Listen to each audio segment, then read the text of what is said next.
Hello dear students, कैसे आप सभी। उम्मीद करता हूँ कि बहुत अच्छे होंगे। और अभी तक हमने जो भी चीज़ें जो भी कंटेंट आपके लिए अपलोड किया है उससे आपको काफ़ी मदद मिली होगी। तो वेलकम बैक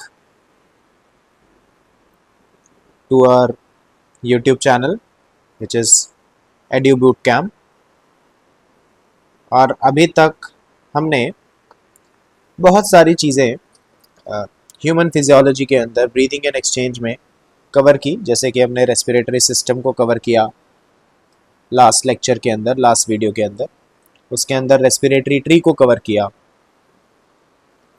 उससे पहले हमने नेज़ल पैसेज वाला एरिया, है ना, नेज़ल पैसेज वाला रीजन, इसको कवर किया। और अब हम आगे बढ़ते हुए इसी डिस्कशन को और आगे लेकर जाते हैं। तो अगर आपने अभी तक इस चैनल को सब्सक्राइब नहीं किया है तो प्लीज़ इसे सब्सक्राइब करें। वीडियोस को आप कंप्लीट देखें, पूरा देखें। वीडियोस को कंप्लीट देखने से आपको एक कंटिन्यूटी मिलेगी और वो कंटिन्यूटी से आप चीज़ों को बेहतर समझ पाएंगे। तो आपकी जो अंडरस्टैंडिंग है उसमें कहीं पे भी कोई ऐसे गैप्स नहीं रहेंगे, है ना। तो you will be capable of understanding things properly. Okay, so I expect you कि आप इसे सब्सक्राइब ज़रूर करेंगे। ठीक है, सब्सक्राइब ज़रूर करेंगे। और आप जितने भी अपने दोस्त हैं जिनको बायोलॉजी जो पढ़ रहे हैं और जिनको टॉपिक्स सीखने हैं उनके साथ शेयर भी करेंगे। चलिए, तो अब हम स्टार्ट करते हैं अपने डिस्कशन का नेक्स्ट पार्ट। तो लास्ट हमने रेस्पिरेटरी ट्री पढ़ा था और उस रेस्पिरेटरी ट्री के अंदर हम कुछ ऐसा एल्वियोलाई वाला रीजन तक पहुंच गए थे। तो मैंने बताया था कि एयर इस तरीके से अंदर आती है, फिर प्राइमरी ब्रोंकस में जाती है, फिर secondary bronchus, then tertiary, then terminal, है ना, ये ब्रोंक्यूल्स में आती है। और फिर ऐसे करते हुए ये अल्टीमेटली एल्वियोलर डक्ट के थ्रू होते हुए एल्वियोलाई के अंदर जाती है, जो कि इस तरीके का बैग लाइक स्ट्रक्चर होता है। तो ये सारी बातें हमने लास्ट क्लास में डिस्कस की थी। अब आज की क्लास में we are going to start with something equally important and that is about alveoli. तो सबसे पहले तो भाई हम देखते हैं कि एल्वियोलाई है क्या, what exactly is alveoli. Okay, तो एल्वियोलाई जो होता है, जिसे हम कहते हैं, तो ये स्मॉल सैक लाइक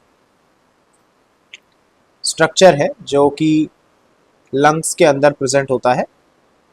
ठीक है, और एयर फिल्ड बैग्स की तरह ये दिखता है हमें। These are basically air filled bags. और ये वो रीजन है, वो साइट है जहां पर एक्सचेंज होता है गैसेस का, region of exchange of gases. Okay, तो region of exchange of gases, तो मतलब जहां से बेसिकली एक्सचेंज हो रही है चीजें, ये वो पार्ट। फाइन, तो हम अभी स्टार्ट कर चुके हैं इस सीरीज का थर्ड लेक्चर, थर्ड पार्ट। और उसके अंदर अब हम एल्वियोलाई के बारे में डिस्कस कर रहे हैं। तो अब हम आगे बढ़ते हैं अगर, तो हमें पता लगता है कि चलिए ठीक है, alveoli small sac like structures हैं जिसमें हवा भरी है और जो एक्सचेंज ऑफ गैसेस में हेल्प कर रहा है, लेकिन कैसे। तो सेल्स के बारे में पढ़ते हैं हम कुछ, कि एल्वियोलाई के पास किस किस टाइप के सेल्स हैं, है ना, कौन है एक्चुअल में जो एल्वियोलाई के अंदर एक्सचेंज में हेल्प कर रहा है गैसेस की। तो एल्वियोलाई जो है, इनके पास दो टाइप के सेल्स होते हैं। They have two types of cell. Okay, तो दो टाइप के सेल्स हैं इनके पास। और ये जो सेल का भी टाइप है, ये फ्लैट सेल्स होते हैं बेटा। तो फ्लैट सेल्स होने के कारण इनको हम स्क्वामस सेल्स कहते हैं। तो these are squamous cells, squamous epithelium के सेल्स हैं। अगर आपने एपिथेलियम पढ़ा है तो अच्छी बात है, नहीं तो मैं यहाँ पर एक रिप्रेजेंटेटिव डायग्राम बस बना देता हूँ कि जैसे ये मान लीजिए कि यहाँ पर कोई भी दूसरा टिश्यू या ऑर्गन है, तो उसकी जो कवरिंग है यहाँ पर इस तरीके से फ्लैट सेल्स बना रहे हैं, इस तरीके के फ्लैट सेल्स बना रहे हैं। तो जब भी ऐसे फ्लैट सेल्स किसी पर्टिकुलर टिश्यू या ऑर्गन की लाइनिंग बनाएंगे, तो हम ऐसे फ्लैट सेल्स के लिए स्क्वामस सेल्स वर्ड यूज करते हैं। और इन स्क्वामस सेल्स की एक बहुत खास बात होती है कि ये पतली हैं, जिसकी वजह से इनके अगेंस्ट, इनके अक्रॉस बहुत ही आसानी से डिफ्यूजन हो पाता है। तो ये बहुत ही एक्सीलेंट डिफ्यूजन मेम्ब्रेन्स बना पाती है। मतलब ऐसी मेम्ब्रेन्स बना पाती हैं जहां से डिफ्यूजन वाला प्रोसेस बहुत ही आसानी से हो सकता है ना। डिफ्यूजन आपको पता होगा, डिफ्यूजन का मतलब सिंपल है, चीजों का उनके हाई कॉन्सेंट्रेशन से लो कॉन्सेंट्रेशन की तरफ जाना। तो मूवमेंट फ्रॉम, है ना, सब्सटेंसेस का movement from high to low concentration. तो ये हम पढ़ चुके हैं, पहले भी सुना है, और अभी हम आगे दोबारा इसके बारे में बात करेंगे। तो सेल्स ऑफ एल्वियोलाई जो है वो दो टाइप के होते हैं सर। कौन कौन से दो टाइप के होते हैं? एक जिसे हम कहते हैं type one pneumocyte, type first pneumocyte. देखो न्यूमोसाइट वर्ड हमने इन्हीं सेल्स के लिए यूज किया है जो एल्वियोलाई में मिलते हैं हमें, ठीक है। तो these are type one pneumocytes. तो टाइप वन न्यूमोसाइट क्या करता है? टाइप वन न्यूमोसाइट एक्चुअल में एक्सचेंज ऑफ गैसेस में पार्टिसिपेट करता है। तो it take part in the exchange of gases के एक्सचेंज में हेल्प करता है, ठीक है। कौन सा वाला करता है बेटा? विच वन, जल्दी से बताओ। Type one pneumocyte. Type one pneumocyte का फंक्शन है। क्लियर हो गया? ऐसे हमारे पास एक दूसरा भी है which is type two pneumocyte. तो we are going to have this type two pneumocyte. और ये जो टाइप टू न्यूमोसाइट है ये भी एल्वियोलाई की वॉल के अंदर ही प्रेजेंट होता है। और एल्वियोलाई की वॉल के अंदर जो ये टाइप टू न्यूमोसाइट प्रेजेंट है, इसका फंक्शन क्या है मैं बताता हूं अभी आपको, ठीक है। This is the type two pneumocyte और इसका फंक्शन सिंपल है, ये एक सर्फेक्टेंट मटेरियल रिलीज करता है। It secrete a surfactant material. अब ये क्या होता है सर? सर्फेक्टेंट क्या होता है? आप अभी के लिए ऐसे समझ लो कि भाई लंग्स है ना, तो वो लंग्स में से जब एयर बाहर निकलती है तो एल्वियोलाई पिचक भी तो सकती है ना, प्रेशर कम होने की वजह से। तो एल्वियोलाई पिचक ना जाए उसके लिए, कोलैप्स ना हो जाए उसके लिए एक फ्लूइड टाइप का भरा हुआ होता है एल्वियोलाई के अंदर, और वही है सर्फेक्टेंट मटेरियल। तो surfactant is something that reduces surface tension.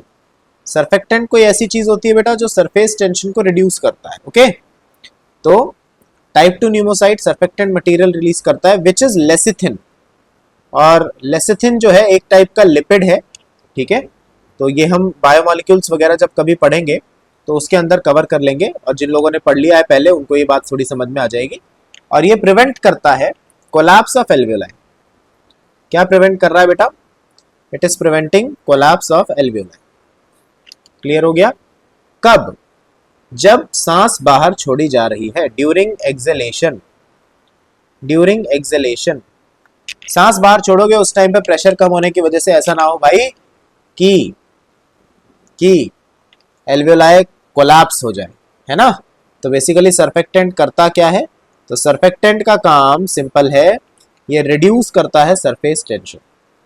बाकी सरफेस टेंशन देखो एक फिजिकल प्रॉपर्टी होती है किसी भी सरफेस की, किसी भी लिक्विड फिल्म की, जिसकी वजह से वो मिनिमम एरिया एक्वायर करता है।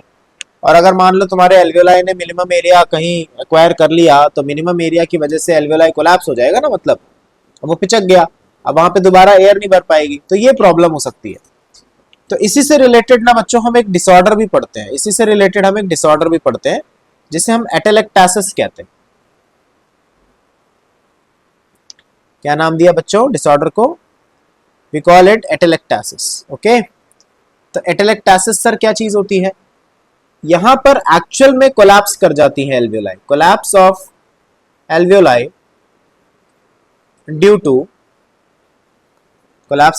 ड्यू टू एब्सेंस या इनसफिशिएंट सिक्रीशन ऑफ सर्फेक्टेंट। मान लो ये जो सर्फेक्टेंट आ रहा था लेसिथिन, अगर ये रिलीज ही नहीं हो रहा, सपोज कि ये रिलीज ही नहीं हो रहा, कौन नहीं रिलीज हो रहा? ये चीज। तो अगर ये सर्फेक्टेंट मटेरियल रिलीज नहीं हुआ बाय चांस, तो उस केस में जो एल्वियोलाई को प्रिवेंट कर रहा था कोलैप्स से, तो वो हमारी एल्वियोलाई जो ऐसे दिखती है वो पिचक जाएगी, ऐसी हो जाएगी, है ना। जो ऐसे एल्वियोलाई दिखती है ना हमें, वो ऐसे पिचक जाएगी, ऐसे। आ रही है बात समझ? जिसकी वजह से गैसेस एक्सचेंज नहीं हो पाएगा। क्लियर है? तो ये सरफेस टेंशन कम ना हो पाने के कारण ऐसा हो सकता है। क्लियर हो गया या नहीं? So this is the part of alveoli. अच्छा, अब हम इसी डिस्कशन में एक और इम्पॉर्टेंट चीज है जो पढ़ सकते हैं और हम उसके बारे में थोड़ा कवर करने जा रहे हैं, और वो है बच्चों फेरिंग्स वाला रीजन। फेरिंग्स वाला रीजन, यू नो फेरिंग्स क्या था बेटा? Pharynx was throat region. Pharynx was throat वाला रीजन। ओके, तो जो थ्रोट वाला रीजन होता है ना, इसकी एक खास बात है कि फिजियोलॉजिकली इसको भी हम 3 रीजन्स में डिवाइड कर लेते हैं। ठीक, फेरिंग्स वाले रीजन को भी हम 3 रीजन्स में, 3 पार्ट्स में डिवाइड कर लेते हैं। एक होता है विच इज कॉल्ड नेजोफेरिंग्स। तो जो नेजोफेरिंग्स है, जो नेजोफेरिंग्स है, ये ऐसे समझ लो आप कि सबसे ऊपर वाला जो पार्ट होता है फेरिंग्स का वो है ये। ठीक है, ये वो पार्ट है जो सबसे ऊपर की तरफ होता है, और ये किसके पास खुल रहा है? तो it open near nasal chamber. तो नेजल चेंबर के पास आकर खुल रहा है, और अगर ये नेजल चेंबर के आसपास आकर खुल रहा है तो एक सिंपल सी चीज और आ जाएगी बेटा कि नेजल चेंबर से तो एयर आती है ना, तो ये एयर का पैसेज है, यहां से एयर पास करती है। दूसरा जो हमारे पास पार्ट होता है दैट इज कॉल्ड ओरोफेरिंग्स। क्या नाम दिया हमने इसे? ओरोफेरिंग्स। ओरो का मतलब होता है बेटा बक्कल कैविटी। अब ये कौन सा पार्ट है? तो ये वो पार्ट है जो ओपन होता है नियर बक्कल कैविटी। अच्छा, अब देखो, सुनो ध्यान से, मैं एक काम करता हूं, आपको डायग्राम की तरफ ले चलता हूं। इसे देखो जरा ध्यान से, देखना इस वाले डायग्राम को। ठीक है, ये नेजल चेंबर है, तो यहां पर जो थ्रोट का रीजन आएगा, ये ऊपर वाला जो पार्ट आएगा, ऊपर ऊपर वाला, ये ऊपर वाला पार्ट, ये होता है हमारा नेजोफेरिंग्स। फिर यहां से माउथ है, माउथ से यहां से फूड आ रहा होगा, तो ये वाला जो पार्ट है दिस इज ओरोफेरिंग्स। और लास्ट में हमारे पास थ्रोट का ये वाला रीजन होता है जहां पर एक्चुअल में हमारा वॉइस बॉक्स भी है। तो वॉइस बॉक्स भी होने की वजह से हम इसको नाम देते हैं लैरिंगोफेरिंग्स। तो सबसे पहले ऊपर वाला part nasopharynx, middle part oropharynx, और सबसे नीचे लैरिंग्स जहां वॉइस बॉक्स प्रेजेंट है उसका नाम देते हैं हम लैरिंगोफेरिंग्स। तो आई थिंक आप सबको थोड़ी सी ये लोकेशन क्लियर हो गई होगी इन चीजों की। ठीक है, तो मैं थर्ड पार्ट के बारे में भी यहाँ पर लिख रहा हूँ। ठीक है, तो ओपन नियर बकल कैविटी, तो अब बकल कैविटी में ओपन हो रहा है, तो भाई देखो ऊपर से तो एयर आ ही रही थी, सही बात है ना? ऊपर से यहाँ से देखो इस डायग्राम में, तो यहाँ से एयर तो आ ही रही थी, यहाँ से फूड भी आ रहा था। मतलब ये कि ओरोफेरिंग्स के आगे की तरफ अगर आप देखोगे तो आपको कॉमन पैसेज दिखेगा। You will find a common passage जहां से एयर भी जा रही है और फूड भी जा रहा है। ठीक है भाई, तो एयर और फूड का एक कॉमन पैसेज बनाता है ओरोफेरिंग्स। ठीक है, तो जो बक्कल कैविटी के पास जा रहा है it is the common passage, common passage to air and food, wind and food. ठीक है, तो एयर और फूड दोनों के लिए कॉमन पैसेज बना रहा है। क्लियर हो गया? अब जो हम अगला पढ़ते हैं दैट इज कॉल्ड लैरिंगोफेरिंग्स। क्या बोलते हैं भाई? लैरिंगोफेरिंग्स बोलते हैं। तो लैरिंगोफेरिंग्स जो होता है ना, ये पार्ट नियर लैरिंग्स है, और लैरिंग्स जो है ये वॉइस बॉक्स है हमारा, और वॉइस बॉक्स एक्चुअल में तुम्हारे विंड पाइप के ऊपर ही लोकेटेड है। लेकिन एक अच्छी बात होती है लैरिंगोफेरिंग्स वाले रीजन के आगे, फर्दर और आगे हम आगे जाते हैं ना, तो एक अच्छी चीज और होती है। क्या होती है समझने वाली चीज? वो ये है कि यहां से आगे विंड यानी कि जो एयर आई थी वो चली जाती है ट्रैकिया के अंदर, यानी कि विंड पाइप के अंदर, और जो फूड है वो चला जाता है ईसोफेगस के अंदर, दैट गोज इनटू ईसोफेगस। आ रही बात समझ? तो ये छोटी छोटी चीजें हैं जो हमें ध्यान से समझनी होती हैं। क्लियर है? अब हम आगे बढ़ते हैं थोड़ा, और हम थोड़ा सा इंफॉर्मेशन लेते हैं इस ऑर्गन के बारे में विच इज लैरिंग्स। किसके बारे में बच्चे? लैरिंग्स के बारे में।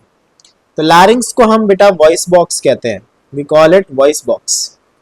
तो ये जो भी तुम आवाज सुनते हो किसी भी बंदे की, जो भी बोलता है तुम्हारे आगे कुछ भी, तो वो जो आवाज आ रही है that is basically from voice box. तो वॉइस बॉक्स से ही आती है आवाज। ठीक है, और ये लोकेटेड किधर होता है? तो इट इज प्रेजेंट ऑन या located on the upper most upper most region या पार्ट ऑफ ट्रैकिया। तो जो हमारा विंड पाइप है ना, उसके सबसे ऊपर वाले हिस्से में ही हमें ये हमेशा नजर आता है, ठीक है। और लारिंक्स एक्चुअल में है कैसा? तो लारिंक्स जो है वो एक्चुअल में एक कार्टिलेजिनस स्ट्रक्चर है, ठीक है। It is a cartilaginous structure. तो जब मैं बोलता हूँ कि ये कार्टिलेजिनस स्ट्रक्चर है, इसका मतलब है कि ये किसी ना किसी अलग अलग टाइप के कार्टिलेज से बना हुआ है। आ गई बात समझ या नहीं? तो इट इज कार्टिलेजिनस स्ट्रक्चर, ठीक, फाइन, ग्रेट। और कार्टिलेजिनस है तो अलग अलग टाइप के कार्टिलेज से बना होगा, तो different type of cartilages are there, ठीक है। अलग अलग टाइप के कार्टिलेज से मिलके बना होता है। अब आपको ये याद करने की ऐसे जरूरत नहीं है, ठीक है, पर ठीक है, अब इतना हम कर रहे हैं तो एक बार देख लेते हैं कि कैसे क्या है अरेंजमेंट, क्या नहीं है, ठीक है। Otherwise you need not remember it. अगर आप याद नहीं भी करेंगे तो बहुत ज्यादा फर्क पड़ने वाला नहीं है, बस आप एक बार विजुअलाइज कर लीजिए, देख लीजिए बस। तो हमारे पास कुछ कार्टिलेजेस होते हैं which are called paired cartilages. आ गई बात समझ? तो पेयर्ड कार्टिलेजेस जो होते हैं हम उनको नाम देते हैं एरेटिनॉइड कार्टिलेज। एक तो हो गया उसमें एरेटिनॉइड, पेयर्ड है मतलब दो है ये, है ना, पेयर में मिलेंगे। एक होता है which is called corniculate cartilage और एक होता है which is called cuneiform cartilage. तीनों ही बहुत छोटे छोटे साइज के कार्टिलेज होते हैं। दूसरा जो हमारे पास टाइप है कार्टिलेज का, वो होता है एक्चुअल में अनपेयर्ड, यानी कि सिंगल है, वो अकेला है, पूरे वॉइस बॉक्स में एक ही है, ठीक है। तो एक ही है जो, वो कौन कौन से हैं? पेयर वाले तो कौन थे भाई? पेयर वाले ये तीनों हो गए, ठीक है। अब देखेंगे रेटिनॉइड कहाँ है, कॉर्निकुलेट कहाँ है, क्यूनिफॉर्म कहाँ है, लेकिन जो अनपेयर्ड वाले हैं वो कौन से हैं? तो ये थोड़े बड़े साइज के, रिलेटिवली बड़े साइज के कार्टिलेज होते हैं। एक जिसे हम कहते हैं थायराइड कार्टिलेज, एक जिसे हम कहते हैं क्रिकॉइड कार्टिलेज, और एक जिसे हम कहते हैं एपिग्लॉटिस, ठीक है। तो एपिग्लॉटिस के बारे में तो आप ऑलरेडी जानते हैं, ठीक है ना। और उसमें अब हम बाकी के कार्टिलेजेस और उनका अरेंजमेंट कैसा है, ये सारी चीजें हम थोड़ा सा समझने की कोशिश करेंगे, ठीक। तो हम एक काम करते हैं ना, हम एक डायग्राम बना लेते हैं। तो मैं एक डायग्राम बना लेता हूं और उसके बाद मैं फिर आपको वो सारी चीजें एक्सप्लेन कर दूंगा, ओके। तो let us make a diagram, ठीक। तो डायग्राम बनाते हैं और समझते हैं कि क्या क्या चीजें हैं।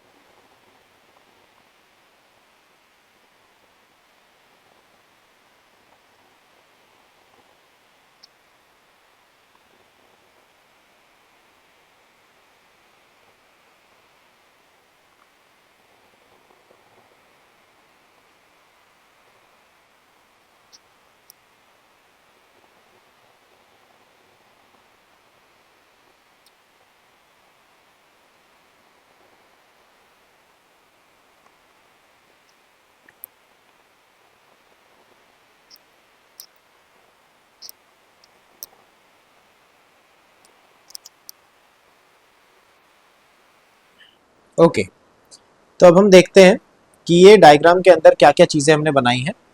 तो ये जो सबसे ऊपर की तरफ दिख रहा है, this is basically a bone, जिसे हम हायोइड बोन कहते हैं, और फ्लोटिंग बोन होती है ये, इसी के ऊपर टंग अटैच होती है, कुछ इस तरीके का अरेंजमेंट है।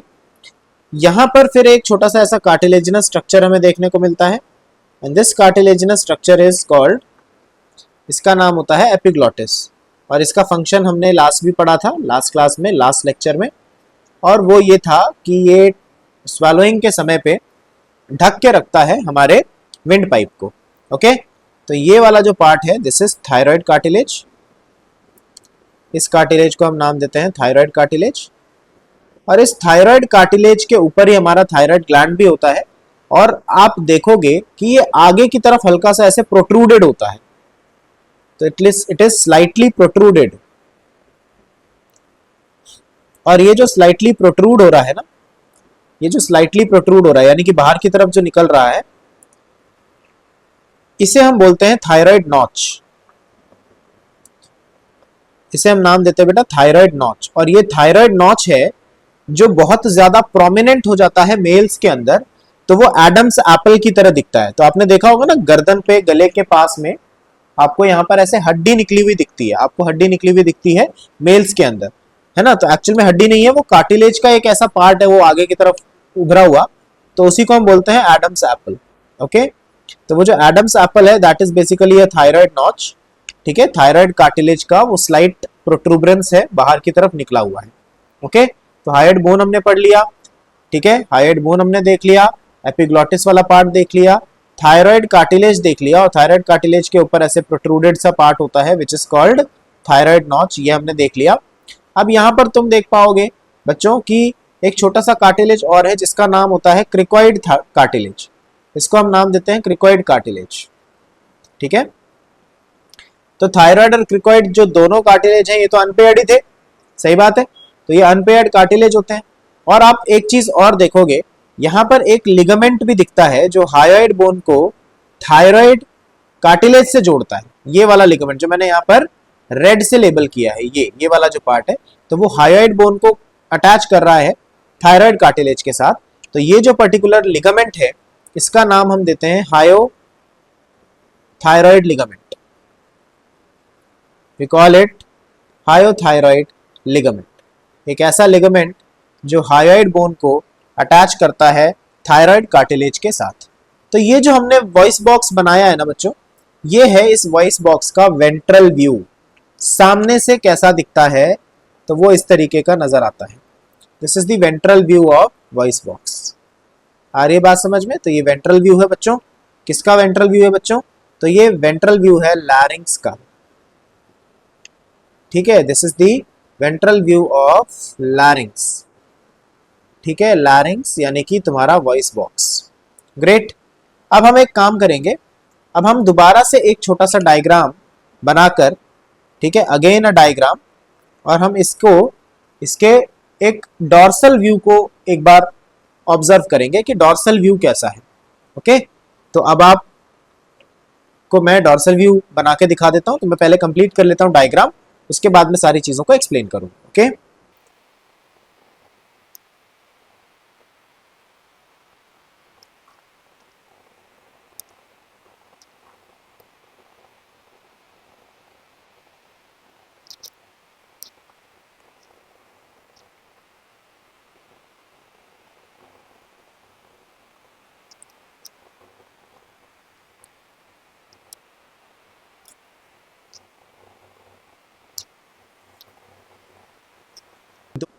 तो देखो, अब ये जो हमारा पार्ट है ये थायराइड कार्टिलेज वाला पार्ट है, दिस इज थायराइड कार्टिलेज।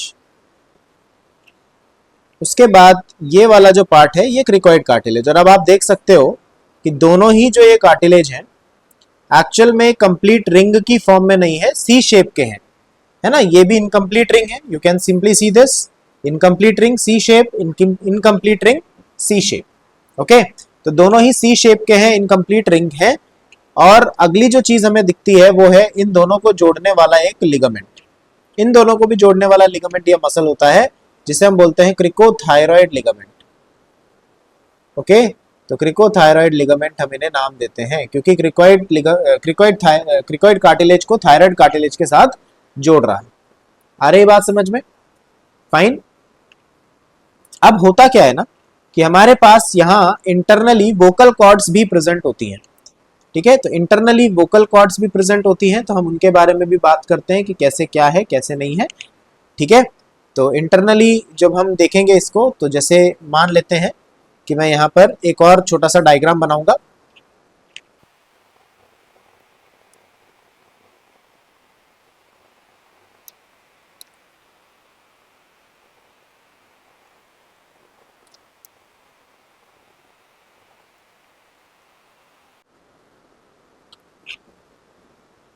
तो जैसे ये है, तो ये जो हम बना रहे हैं this is overall view of thyroid cartilage. तो यह थायराइड कार्टिलेज का हमें व्यू दिख रहा है। तो ये थायराइड कार्टिलेज वाला पार्ट है जो कि साइड से या ऊपर से देखने पर इस तरीके से दिखता है। तो दिस इज थायराइड कार्टिलेज, और यही इसी की मैं बात कर रहा था, this is called thyroid notch. यही वो नॉच है जो ऐसे बाहर की तरफ निकला रहता है, तो जिसको हमने एडम्स एप्पल बोला था। ओके, तो यहाँ पर तुम्हें अंदर की तरफ कुछ कॉर्ड्स दिखेंगी जिन्हें हम बोलते हैं vocal cords. Okay, vocal cords हैं ये। और यहाँ पर तुम्हें ये जो कार्टिलेज दिख रहा है this is arytenoid cartilage. Okay, तो दिस इज एरेटिनॉइड कार्टिलेज। अब हम इसके अलावा और ज़्यादा इलाबोरेट डायग्राम्स के थ्रू नहीं कर पाएंगे, तो हम एक काम करते हैं कि हम एक इमेज ही इंपोर्ट कर लेते हैं ना, एक इमेज देख लेते हैं कि कैसे है और उसके हिसाब से फिर हम सारी चीज़ों को समझने की कोशिश करेंगे। तो जैसे ये है, हाँ ये देखिए जरा, इस इमेज को देखो जरा, आ गई बात समझ में। अब इस इमेज को जब हम देखते हैं ना, तो हमें देखो यहाँ पर ऊपर की तरफ एपिग्लॉटिस दिखेगा, ओके। तो ये पोस्टीरियर व्यू है पीछे की तरफ से देखने पे, या एंटीरियर व्यू है सामने की तरफ से देखने पे। थायराइड मेम्ब्रेन अपने को दिखेगी, ठीक है, ये थायराइड कार्टिलेज है, ये थायराइड नॉच है, ठीक है, ये जो इस तरीके से बाहर की तरफ दिख रहा है, दिस इज थायराइड नॉच। फिर यहाँ पर हमारे पास एक क्रिकॉइड कार्टिलेज है, और ये क्रिकॉइड कार्टिलेज के साथ जोड़ने वाली हमारे पास क्रिकॉइड लिगामेंट है, ओके। और हम यहाँ पर ऐसे साइड व्यू अगर देखें, तो साइड व्यू के अंदर आपको दिखेगा कि हमारे पास दो टाइप की वोकल कॉर्ड्स हैं, दो टाइप की वोकल कॉर्ड्स हैं। एक तो आप देखेंगे कि ये एरेटिनॉइड कार्टिलेज के साथ जुड़ा हुआ है और सामने की तरफ थायराइड कार्टिलेज पे जुड़ा हुआ है, दिख रहा है कि नहीं, दिख रहा है। और दूसरा हमारे पास दिखेगा कि कॉर्निकुलेट नाम का कार्टिलेज है, यहाँ ये छोटा सा, if you could simply see this. तो मैं यहाँ पर एक काम करता हूँ, मैं इसकी आउटलाइन ही बना देता हूँ, ठीक है। तो let me do this for you. तो मैं यहाँ पर एक आउटलाइन बना देता हूँ इस कार्टिलेज की, ये रहा। तो ये छोटा सा कार्टिलेज है और यहाँ पर आप देख पाएंगे कि इस तरीके से ये अटैच्ड है यहाँ पर आकर। तो ये हमारा एक वोकल कॉर्ड हो गया, ठीक है। तो ये वाला जो पूरा एक वोकल कॉर्ड हो गया, और दूसरा जो हम देख पा रहे हैं वो यहाँ पर है, नीचे की तरफ आप देखेंगे, ठीक है। तो ये हमारा एरेटिनॉइड कार्टिलेज है, ठीक है, और यहाँ पर इस तरीके से है, और ये एक और यहाँ पे कार्टिलेज से निकलता हुआ वोकल कॉर्ड दिखेगा। तो हमारे पास बेसिकली दो वोकल कॉर्ड्स हैं। आई रियली होप कि इस डायग्राम के अंदर आपको अब थोड़ा सा समझ में आ गया होगा कि मैं किस तरफ, किस जगह को समझाना चाह रहा हूँ, किस चीज़ को समझाना चाह रहा हूँ।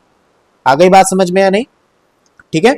तो ये जो अपर वाला, ऊपर की तरफ जो अपने को दिखता है ना, ऊपर की तरफ जो हमें दिखता है वोकल कॉर्ड, ये वाला वोकल कॉर्ड, ये होता है वेस्टिबुलर लिगामेंट, ये फॉल्स वोकल कॉर्ड है।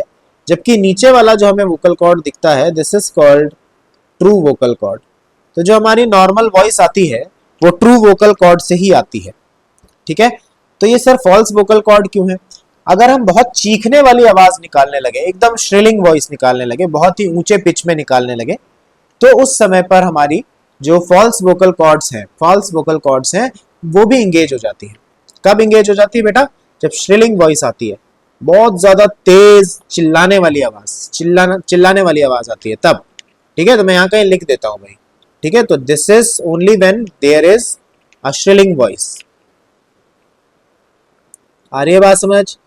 तो आई रियली होप कि तुम्हें थोड़ा समझ में आएगा। और ये तो नॉर्मल वॉइस है, नॉर्मल वॉइस के लिए ही जरूरी है। तो ये हमारा ओवरऑल लैरिंग्स का डायग्राम है, ठीक है। तो दिस इज द फॉर्म, ये लैरिंग्स है, ओके। और हम इसी के बारे में इतनी देर से पढ़ रहे थे। तो एक अच्छी इमेज, और हमें अब ये थोड़ा सा समझ में आने लगेगा कि एग्जैक्टली कैसा होता है, ठीक है, और क्या क्या इसके अंदर चीज़ें होती हैं। तो ये सभी बातें हमें समझ में आएंगी। सो दिस इज लैरिंग्स, ठीक। तो आई रियली होप कि वोकल कॉर्ड्स का कैसे क्या अरेंजमेंट है, कैसे क्या अरेंजमेंट नहीं है, ये आपको समझ में आया होगा, okay. So this is about the voice box. Clear हो गया? चलिए, तो इसी के साथ हमारा जो एनाटमी वाला पार्ट है, ठीक है, वो एनाटमी वाला पार्ट ओवर हो चुका है, okay.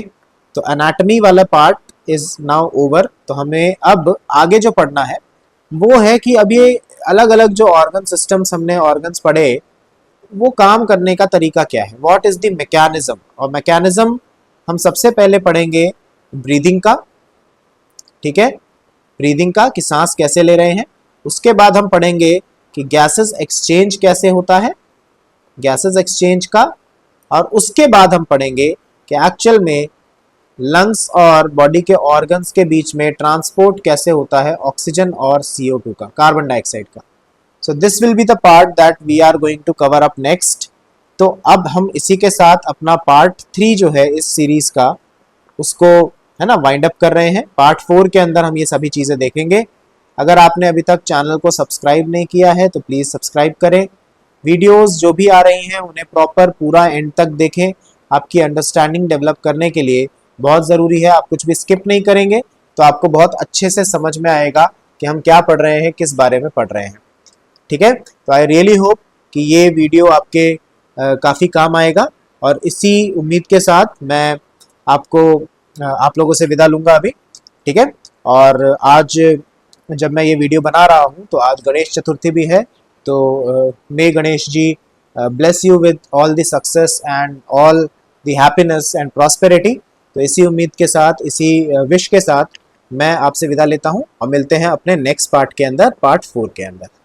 Okay, so over and out, take care.